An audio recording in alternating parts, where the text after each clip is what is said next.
Morning.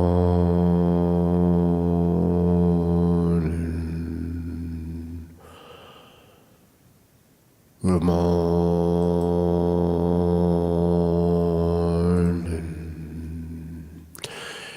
Good morning to you.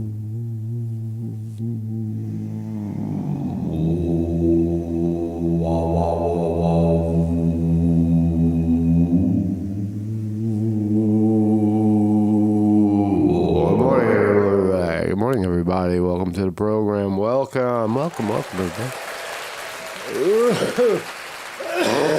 Marcus Conte reporting on a sick day. Hey, oh, wow. Sometimes we get sick. Hold on a second.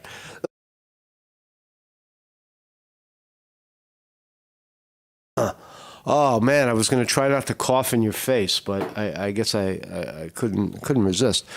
The cold.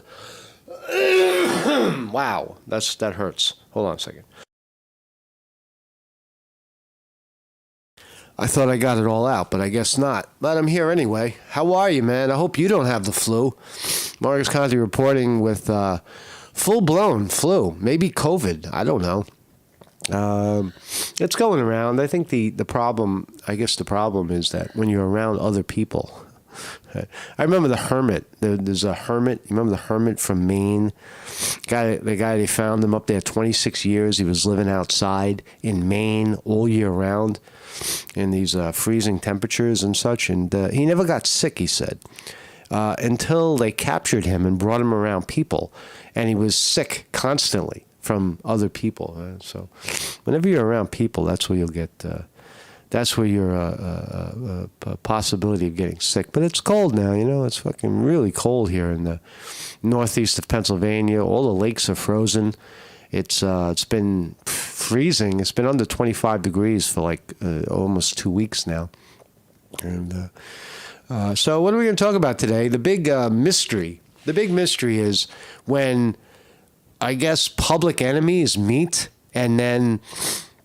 they're face to face, and are they really, really public enemies? Are they really enemies of each other, or is it just a big show?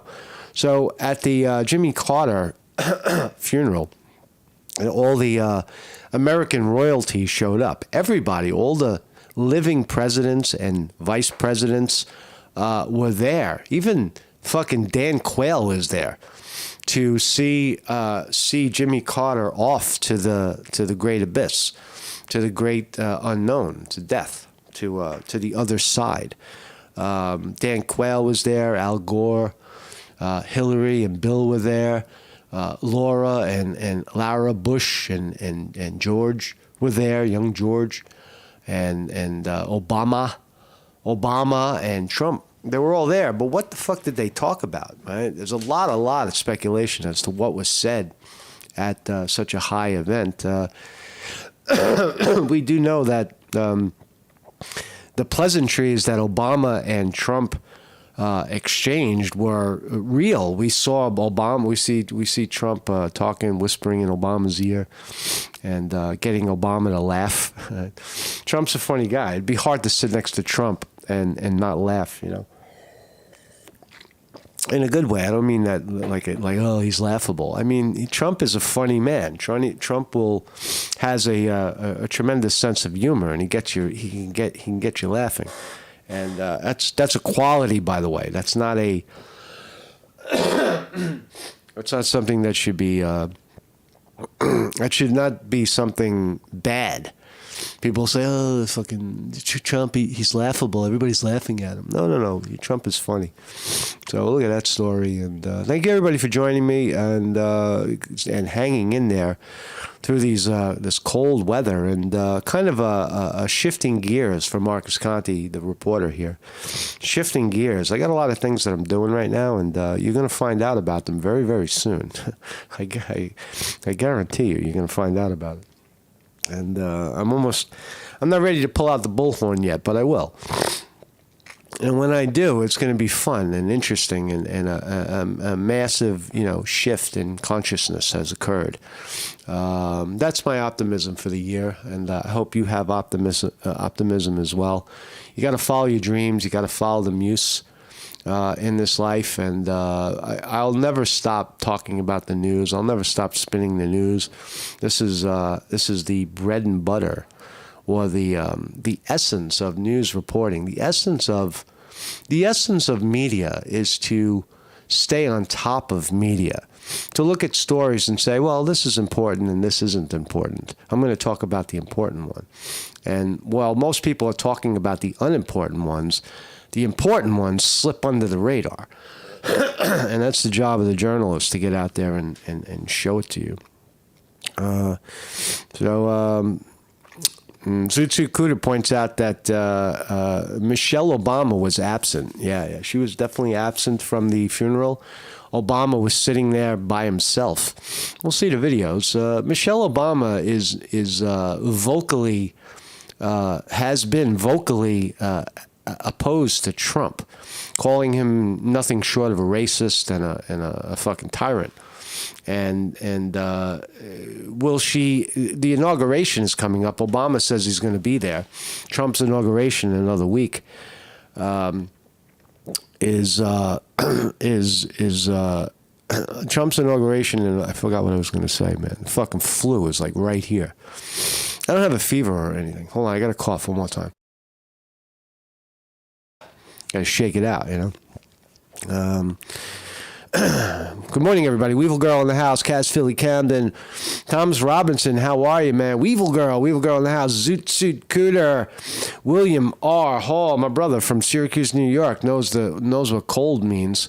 Thomas Slater is here as well. Mr. Lister, and everybody else who's hanging out today. Thanks for being here. And I forgot what I was talking about. This is my thumbnail. There they are, schmoozing and cool. They're tight. Look at them. They're like butt buddies. All right. They are buddies. They are buds. Trump wearing a blue tie, interestingly. Obama wearing a black tie because it's a funeral, right? This is my website, Marcus Conte, video journalist. As I said, if you want to follow this reporter into the great unknown, simply know my name, Marcus Conte, and put a .com on the end of it, and you'll always find me. We got this story brewing, the case of white privilege in America, and there's going to be some results that's in the making right now. The judge is sitting there deciding, maybe even penning penning an answer today. Who knows? But it's due any day now, right? The case went to hearing in November, and now a few months later. The legalities take a long time to settle, but when they do, oh man, are they sweet. So that's about to settle. That's pretty big news. So we'll start here. Los Angeles landlords jack up rent by as much as 124%, flouting price gouging laws during deadly wildfires. Now, put yourself in that position. You're a landlord. And you don't give a fuck about people. Landlords don't care about the fucking resident. They don't go. A landlord doesn't buy a building and say, "Gee, I'm going to make really nice places for people to live, at affordable places for people to live, because I want to do the right thing before I die." No, that's not what they do.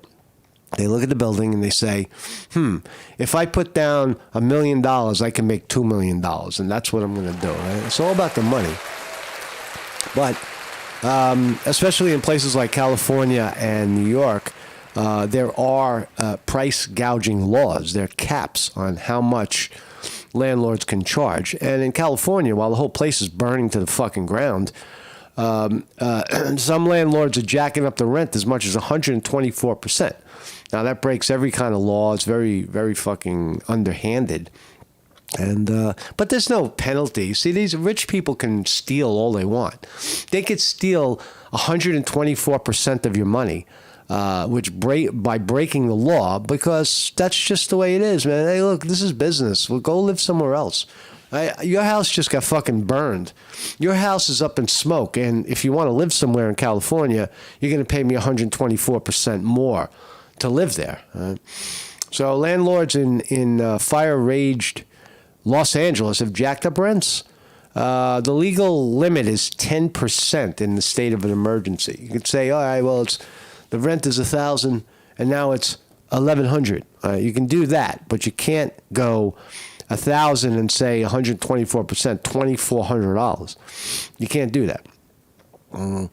So let's look at some of the things on display. Look at this. A 5-bedroom property in San Monica, previously listed for $12,500 a month. Who fucking has $12,500 per month for rent? And it was recently relisted to $28,000 per month. There's such a small number of people in the world that can afford this. This is housing for the 5%. 5%, maybe 5% of the American population can spring, $28,000 a month for fucking rent. How much? You got to make millions of dollars to do that, right? If you're generating millions of dollars, I guess it's a good idea. But if you're a working stiff and you're sick with the flu, you can't do that, right? Or your house just burned down and you got nothing. So they're jacking up the rents over there. Look at all the fire. Entire communities have been wiped out. It's a good time to buy some beachfront burnt property. Build a fucking iron shack. Build your next home out of steel, not wood or cement. Build it fucking fireproof and waterproof. Right? Build it on planks a half a mile up in the air. And that would prevent the fire from hitting it too. Build your houses up on concrete like bridges, like build a bridge and then put your house up on the bridge. And therefore the fire can't get you. The water can't get you. You're free. Your home, you're free if you just build it up in the air, right? What's your problem, man? Build your house off the ground away from the fire and the water. So LA is still burning. It's really, really striking, the communities that are getting wiped out here. You see in Palisades, Malibu, San Monica, really, really, really burned. Look at this. The Palisades, 23,000 acres. Eaton Fires, 14,000 acres.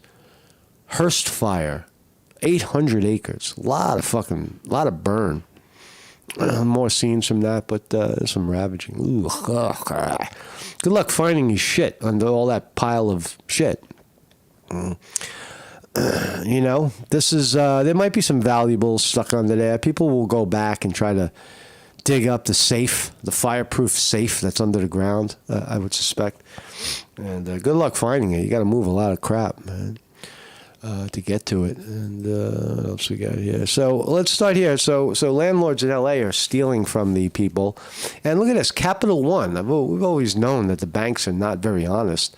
HSBC laundered, I don't know how many hundreds of millions of dollars for drug dealers, laundering money, taking illegal money and filtering it through the banking system and then allowing them a way out the back to use that money. So now it's on the record, right? Because a lot of times you can't use drug money because there's various governments will say, well, where'd you get all these millions of dollars? And if you can't prove it, then you're fucked. You can't. You get an investigation, but there's other ways to steal money from people. And Capital One found one. Look at this. Capital One, I guess they moved the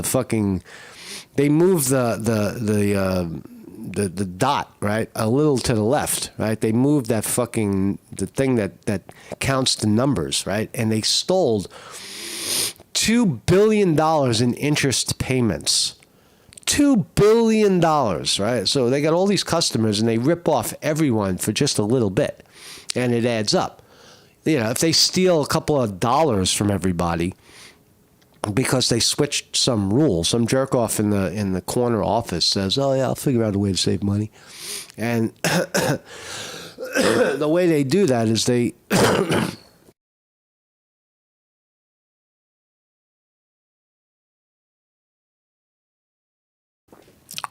I'm trying, baby. I'm trying. What banks do is they shave off a couple of dollars on everybody, even sometimes pennies. They move the decimal point. That's what they do. They say, "Oh yeah, fucking nobody's gonna know. Let's shave 10 cents off of every customer, every millions and millions of customers we have, and that'll amount to the $3 million that we need for my bonus," or something like that. So Capital One, caught in the act, cheats customers for $2 billion in interest payments. There will be no consequences whatsoever. Capital One is in the process of buying Discover Card. They're doing well, and it's almost unthinkable that the government will hold Capital One criminally responsible for stealing $2 billion from people. Now, needless to mention, if you or I stole $2 from a candy store, we'd be, the police would arrive and try to handcuff us. But Capital One can steal $2 billion without any consequence at all. Maybe a lawsuit. They stole $2 billion and they'll be responsible to pay a fine of, I don't know, $100 million. Ooh, poor Capital One, they got fined $100 million. Yeah, but you stole $2 billion that we know about. So that's the problem. That's one of the problems in America. Right? It's that the definition of crime has changed. Corporations and banks are criminals in this sense, right? When someone steals your money, is that a crime? Well, yeah, it is a crime. If someone's stealing from you, they stole your money. You put your money there, and you're expecting a certain amount of money, and they steal it from you. It's like working, and you go to work, and there's no money, there's no paycheck. Right? They're stealing your services. Right? So stealing is a fucking crime, no doubt about it. And Capital One is not going to suffer one iota. So Biden says it's been the privilege of my life to serve, in his farewell speech. So bye-bye, Joe Biden. That's it. We got how many days left? What's today, the 15th? 5 more days. Could you imagine? Did you ever think this time would come? Did you ever think you would get to the point where you were looking at the last of Joe Biden? Really, I mean, there was a scare there where he, if the Democrats were aggressive and tried to cheat him in again, he would have probably died in office. And, but the other thing about Joe Biden still in office is that he still is in office. A lot of us thought that Joe Biden wasn't cognitively capable of continuing or he would have died in office. Well, it turns out that he lived right till the end of his term. That's how history, well, it's still 5 days left, but it does look like Joe Biden is going to live out his term. And there's so many mental gaffes on the record to prove that Joe Biden is cognitively impaired. And we should see a spike in governmental activity once Trump gets in there, because Biden is a lame duck right now. Nothing is happening in Congress. Nothing is happening in the Senate. Nothing is happening in these executive branches. They're shutting everything down and transitioning right now. We're in a shutdown transition phase where Trump is going to come in like a gangbuster and start, hopefully he'll start with pardons and overturning ridiculous, critical race theory fucking laws and stupid, there's all the racist laws that Harris and Biden put in there. To name a few, some of the world situations like in Gaza, it will be interesting to see how Trump handles all that. He has Marco Rubio as his Secretary of State. I would say that they're claiming that Venezuela is a problem again. Marco Rubio, for some reason, hates fucking Venezuela. He just doesn't like it, and that's a problem right there.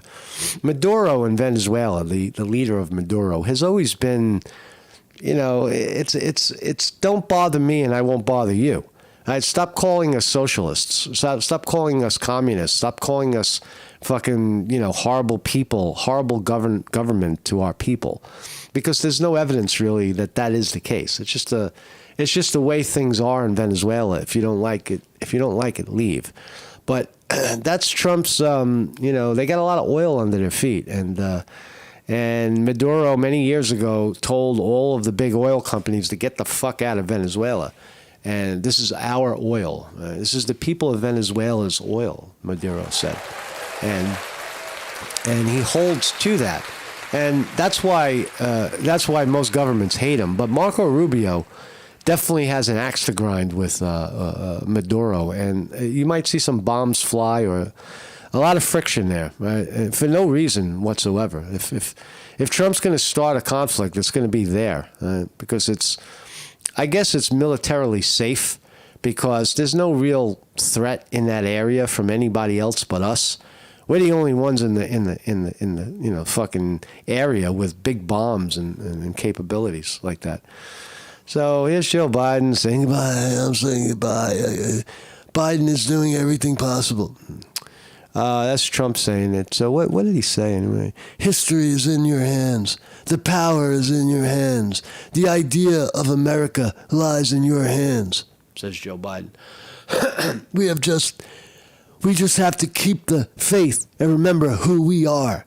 We are the United States of America, and there is simply nothing beyond our capacity when we do it together. Empty statements. A lot of empty statements coming out of Joe. Fear not. These orders. Oh, that's Trump again. So Trump is headstrong. Trump is definitely headstrong on overturning a lot of the garbage that. Let's give Biden his moment.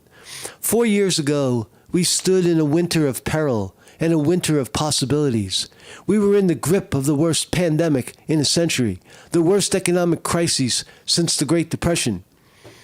I've heard that expression, by the way, the worst economic crises since the Great Depression, many, many times in modern history. They're always repeating that one, right? 2008 was the worst economic crisis. Remember when the markets froze? Remember when the banks froze? And it was the worst economic crisis. And now what? 2020, because of the pandemic, it was the worst economic crisis, and that is far surpasses. So the point is that none of what he's saying matters. And the worst attack on our democracy since the Civil War. And there's a shot right there. The worst attack on our democracy since the Civil War. He's referring to January 6th. What a jerk off. But we got to get this guy. He can't get out of here fast enough. But we came together as Americans and we braved it. We emerged stronger and more prosperous and more secure. What a jerk off. So Joe Biden has left the building. So let's watch some of this stuff. This is, turn the volume off. So here's Joe. Can I get too fast ahead of us? There might be some commercials here. Fucking jerk offs. Oh, no. You're going to make me watch 30 seconds of content. So here we go. Who do we got here? So Trump is standing over there. The only people that are in the room, it's really, really fascinating to watch our royalty. Here comes Trump. He's escorted by, looks like a military boy. And who's he going to see first? He stops and shakes Al Gore's hand, and there, for the first time, since Mike Pence 4 years ago left office, he stands face to face with his accuser, Trump, who says, "You fucking violated the Constitution by officiating that jerk off, Biden." So he shakes his hand, and that's the end of that. Nobody else important there. So Trump, he didn't snub anybody. They put Trump all the way on the edge. There's Melania. He's sitting there with his wife, attending the funeral, like a good fucking Samaritan that he's supposed to do. Right? He's a sitting president. I find this fascinating, really, to watch. And here's Obama. Here he is. Here's Obama. Here he is. So Obama walks in.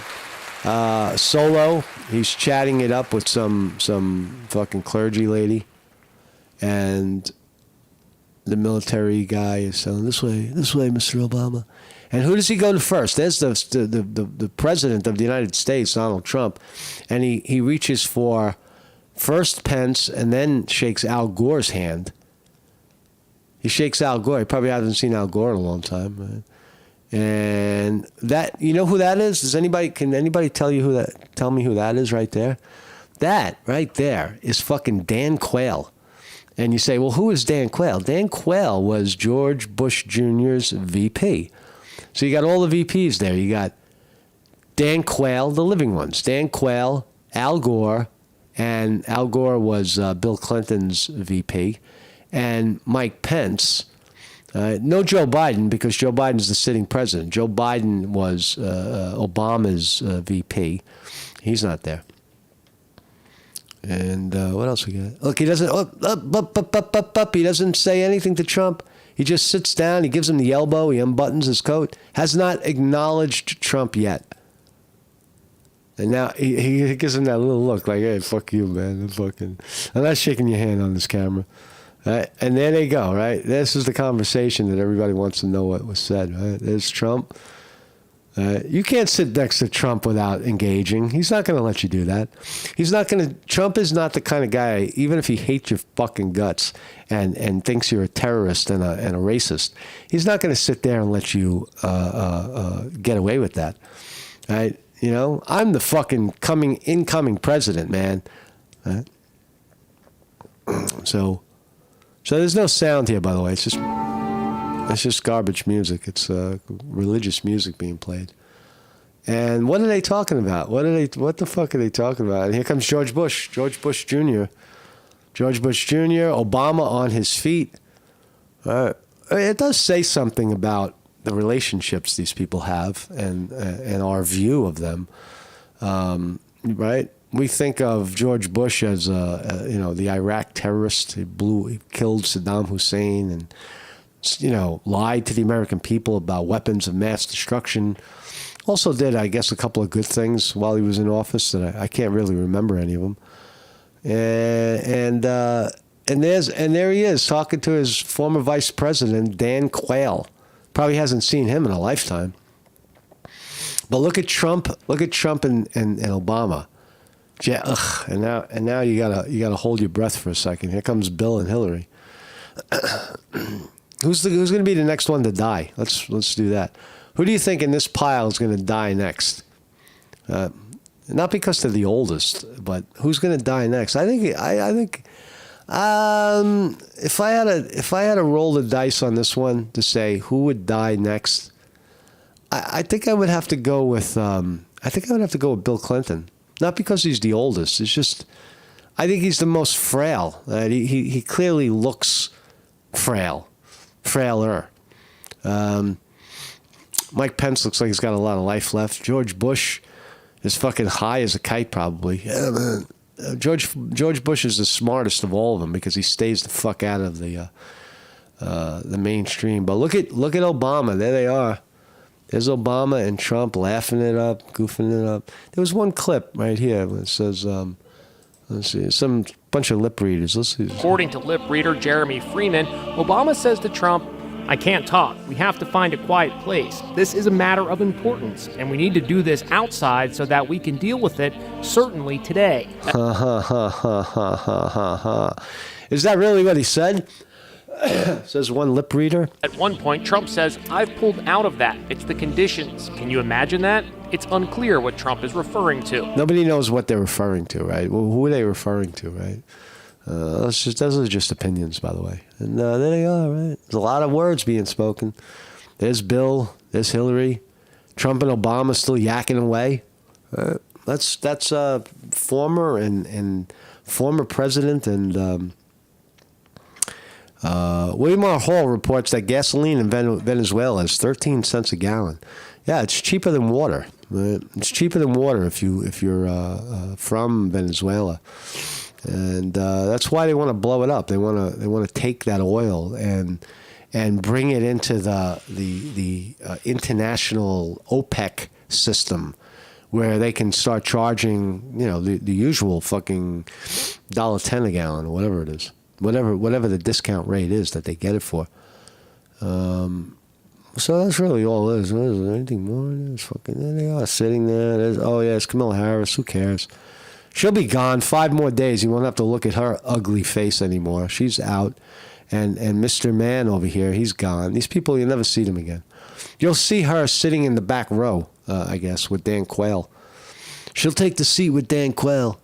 But where's the sitting president? How come Biden snubbed Jimmy Carter?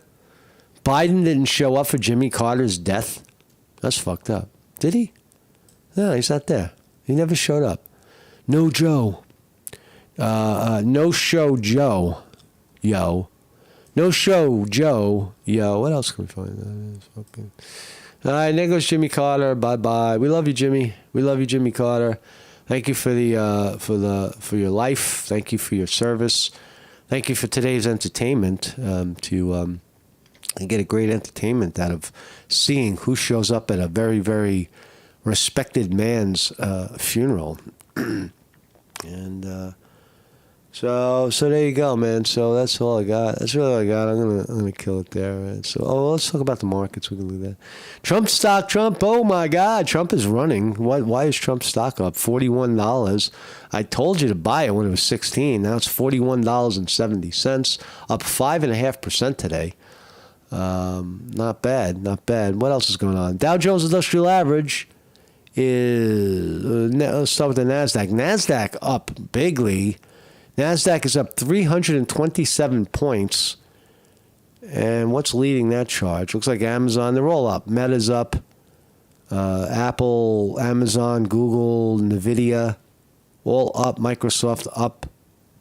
The S&P 500 is up a little bit, maybe a point, 6%, up 6 points.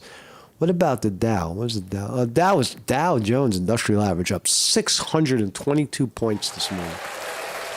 Right.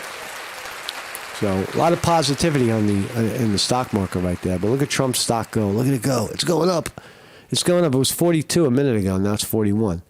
So Trump's stock trading like a mofo. It had a big spike up a few days ago, I guess.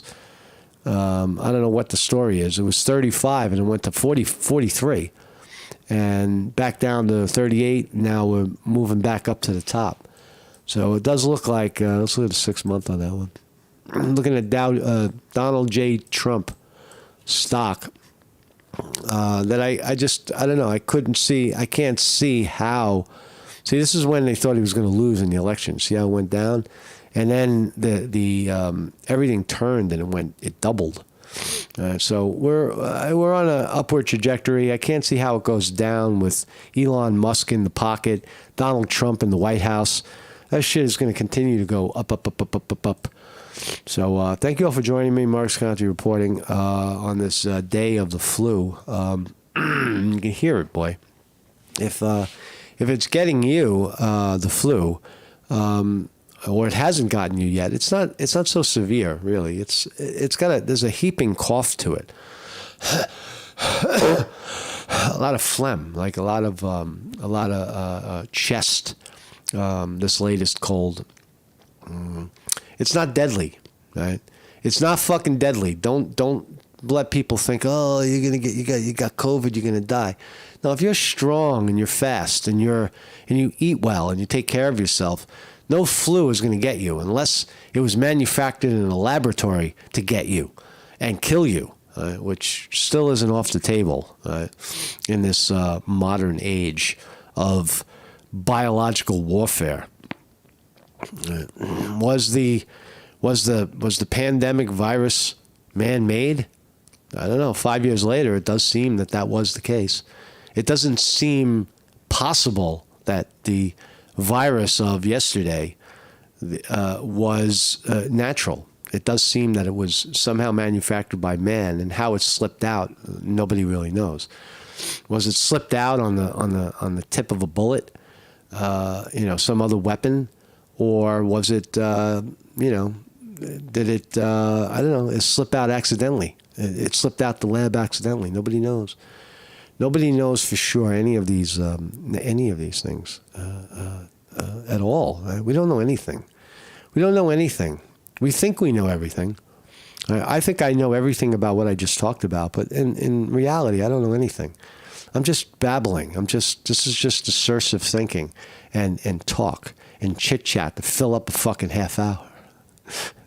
It's more than that, right? We have to talk. Right? We have to talk to each other, at each other. We have to listen, and that is part of human development. It does show historically the people that speak less are actually way more developed in their minds, right? Because you develop your mind not by talking and working your jaw,